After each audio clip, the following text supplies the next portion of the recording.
Hello everyone, are you ready for another adventure? It's me, Wokey, and I'm back with another Fate Grand Order video.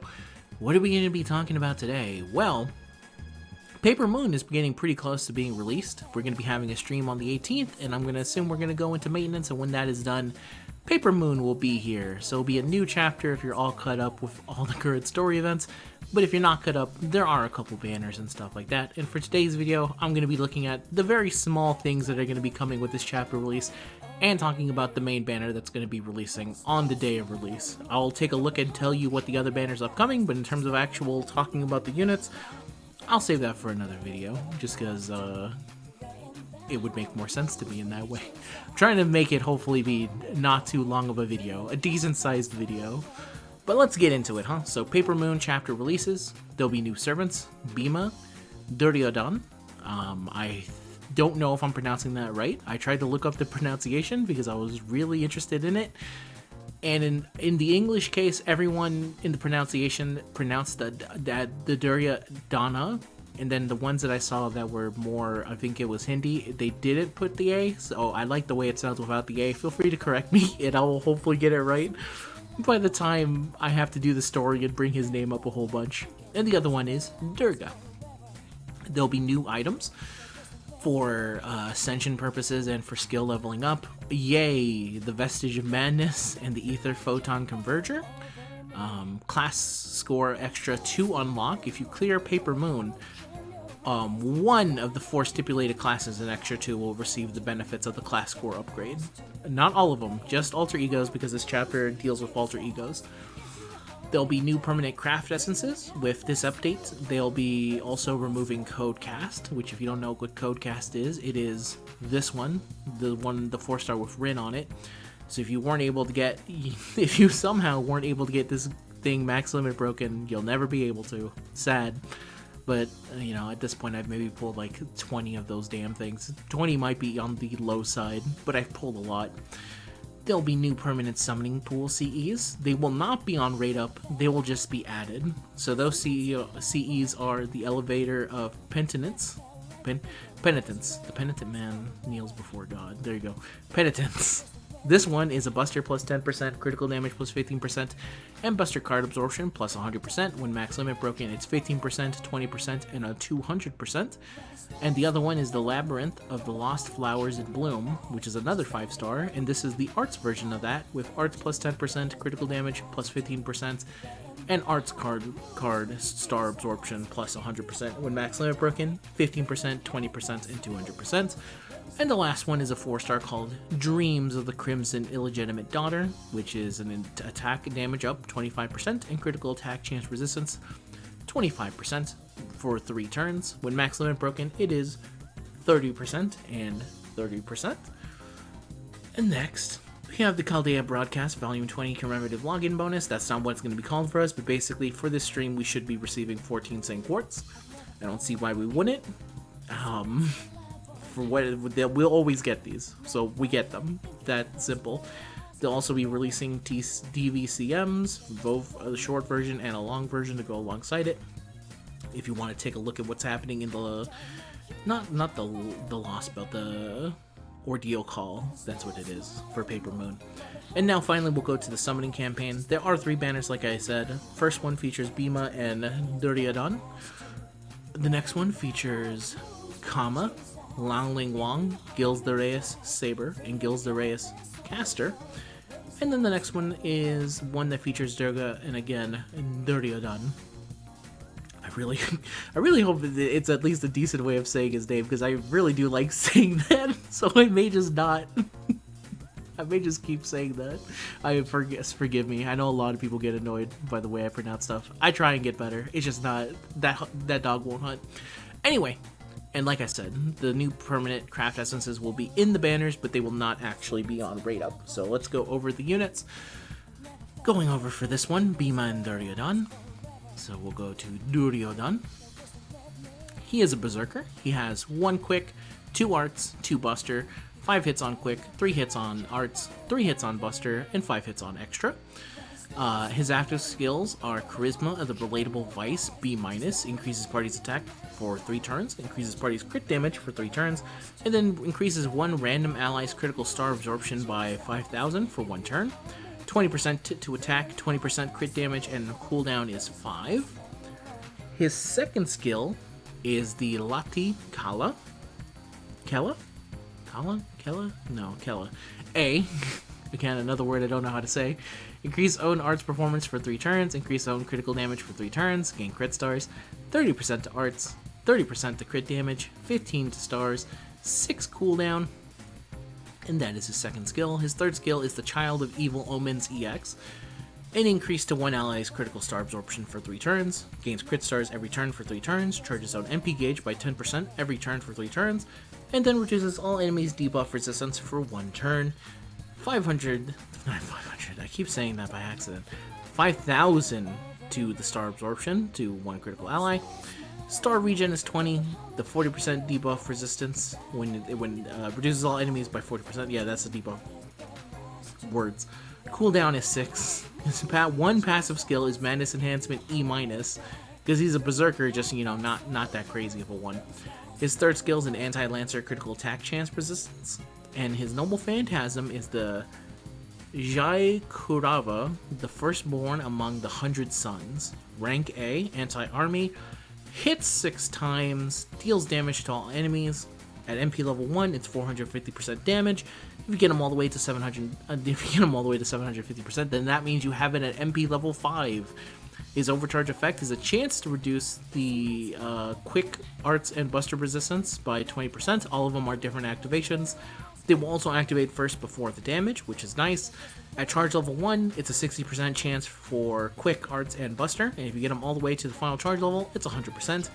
And that's Duryodhan. So, how is he? Well, first of all, check out this cool wolf in the background.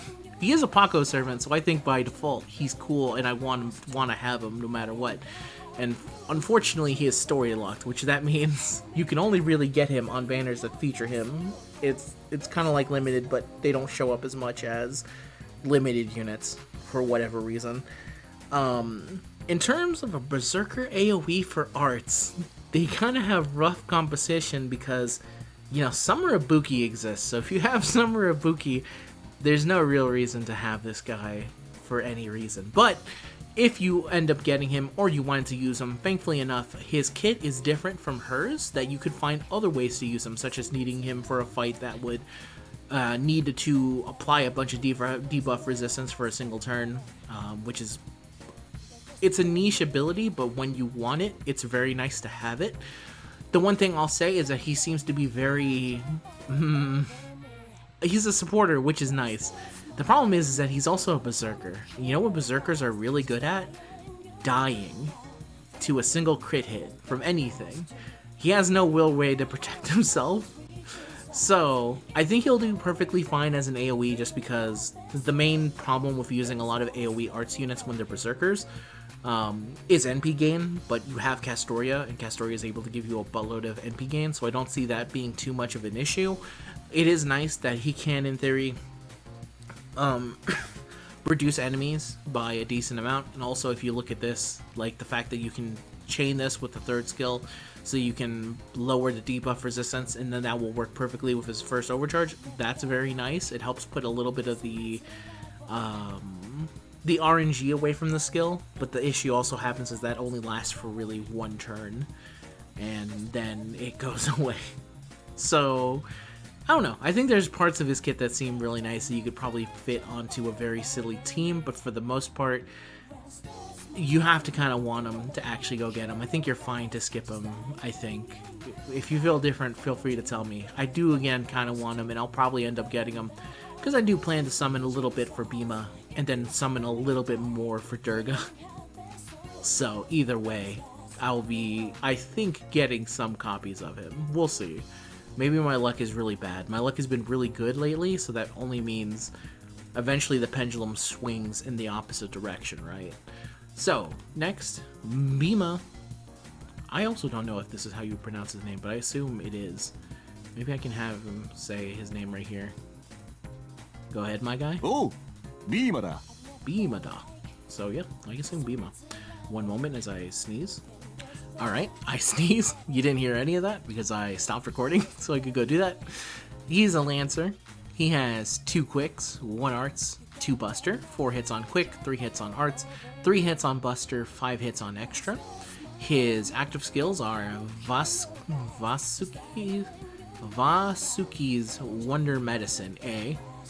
Voski. I don't know. Feel free to tell me how to say that one as well.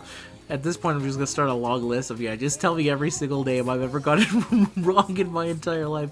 Grants self-gut status for 1 time 3 turns, charges on MP gauge, and then removes own debuffs. 3000 HP is what he heals with after Guts activates. The MP charge is 30%, and the cooldown is 6. His second skill is the Latini Kala. Rank A. Increases his own buster performance for 3 turns, increases his own critical damage for 3 turns, gain crit stars, 30% to buster, 30% to crit damage, and you gain 15 stars on a cooldown of 6. And his third skill is the Hanuman Howling EX. I don't know why I pronounced howling like that, but let's go with howling. Increase own attack for 3 turns, grant self buff on attack buff for 3 turns, increase own critical damage by 10% for 3 turns when attacking with the quick cards, activates first. And then grants himself a buff on attack for 3 turns, gain 5 crit stars when attacking with busters. Ooh, that's pretty nice. Attack up is 30% and the cooldown is 6. His passive skills are Magic Resistance C, Divinity B, Naga's Poison Fangs, which grants him a poison debuff immunity, which is really nice in some certain fights. His third skill is an anti-berserker attack damage aptitude, so he just really goes to town on berserkers. And his noble phantasm is the... Oh, Lord, have mercy on me. Maruti! The Child of the God of Winds is here. Rank B, anti-unit, anti-army, hits 5 times. The overcharge is an extra 5 hits, so that's interesting. Increases his own critical damage by 50% for 3 turns. This activates first. Reduce 1 enemy's buffs, activates first. Deals damage to them. 600% is the MP damage at level 1. If you get them all the way to MP level 5, it's 1000. Further deals additional damage to them if the overcharge is stage 2 or more. Here's a note. Unlike Arash and Chengong's NP, Bhima's Double Phantasm at overcharge 2 to 5 will always trigger the extra 5 hits, regardless of the enemy being alive or dead. Overcharge 1 has no overcharge hits. Additionally, there are no overcharge hits at overcharge 1, unlike the aforementioned servants, which means Bhima will not generate an extra 5 hits for effects like Star Generation. Charge level 1, it's 0. If you get him to charge level 2, it's 200%, and if you get him all the way to charge level 5, it's 500%, and that is Bhima. Bhima sounds like he'd make as an excellent single target Lancer. He feels like almost kind of built to do exactly that. His first skill, being able to give himself butt guts, is great in harder fights. It charges his MP a little bit, and then he also just straight up removes all debuffs that he might have. So if you're in a fight that really is heavy on debuffing you, you can just get rid of every single one of them right away with the first skill. The rest of his kit is kind of built around just busting him up a little bit more. His third skill is real nice because it takes advantage of using the quick and the buster cards that he has, especially with his main noble phantasm being buster. That's very nice. Like it a lot of this. The ability to be completely poison debuffed will be very handy in certain fights where it's a very heavy poison themed, especially in any challenge fight that has poison. You could just bring him in and not have to worry about being poisoned at all.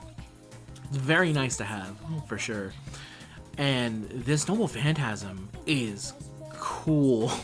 Okay, so one of the issues probably with it is that if you only have him at MP level 1, you're gonna have to go out of your way to give him overcharge in some kind of way, which thankfully there are ways to doing that.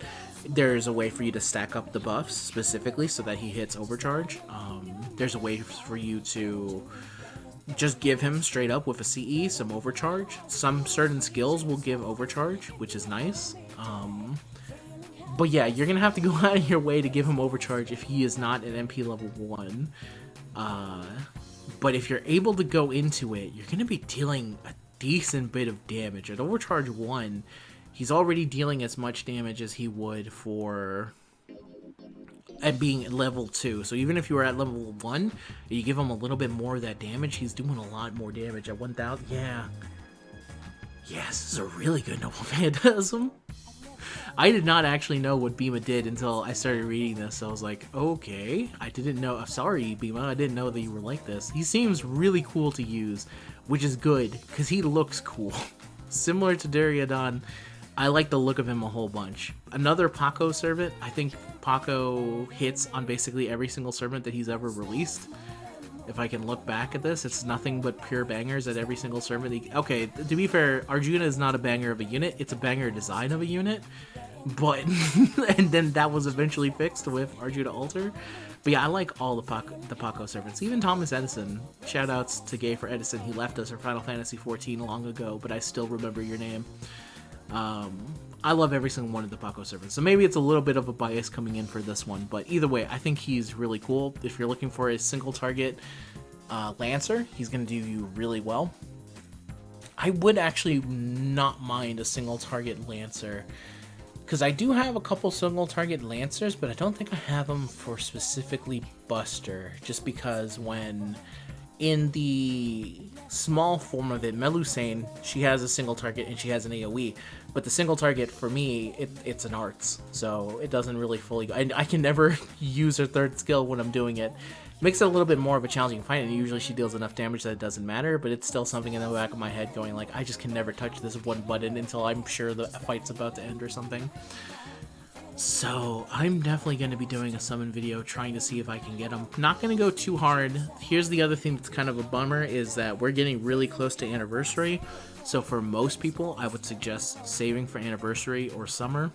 For a lot of people have been waiting for the Lost Belt 6 themed Summer, because it's going to be featuring a lot of fan favorites from Lost Belt 6 getting their outfits. If you're a big fan of Melusine, you're going to have... It was already a pain in the ass to get her a 5-star. They made her a 5-star again. Don't know why they didn't feel the need to make her 4-star, but that makes it really easier for me, who's a big Barghest fan, who plans to get Barghest. And if she was a 5-star servant, I would be really, really scared on the idea of trying to get her. But thankfully, Melusine took the bullet for that one again, so I don't have to worry about it. But yeah, Bhima is really good. It's just that you have to kind of like determine yourself whether or not you're in the market for a single target Buster Lancer. If you are, then I think you're going to be looking pretty with Bhima, but if you're not, then I think it's probably better to just kind of save and wait for it. And that's the end of the video, everyone. So yeah, this banner is going to be releasing pretty soon. I'll be having a video of it coming out on the day of. Likely only I'm going to be doing the summons, because my brother's saving for Durga, which is what I'm also doing. But still, I want to at least give a shot at this one. And yeah, I wish you all the best of luck as you prepare for the new ordeal call. Best of luck trying to get your stuff upgraded and all that. Not stuff upgraded. Well, obviously, if you're doing the bleached or stuff, getting your stuff upgraded. But getting to the ordeal call, beating Lost Belt 7.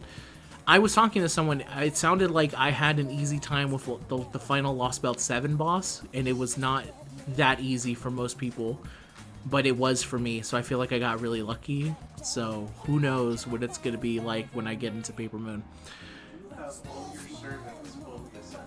I do have all my servants fully ascended, so I did kind of get based off of that, and I had a very good single target unit. And I kind of had some foresight on what some of his abilities would do, because it's a boss you fight a lot in the story. So I was able to equip her with a CE that was able to pierce invincibility, because I said not again. I'm not doing this again. One time I fought him without one of those CEs, and I said never again. And every single time we ever rolled up in story, I equipped it. So, good luck getting to the end of that one. But that's the end of the video for real now. I'll see you guys in the next video. Till next time, goodbye. Peace.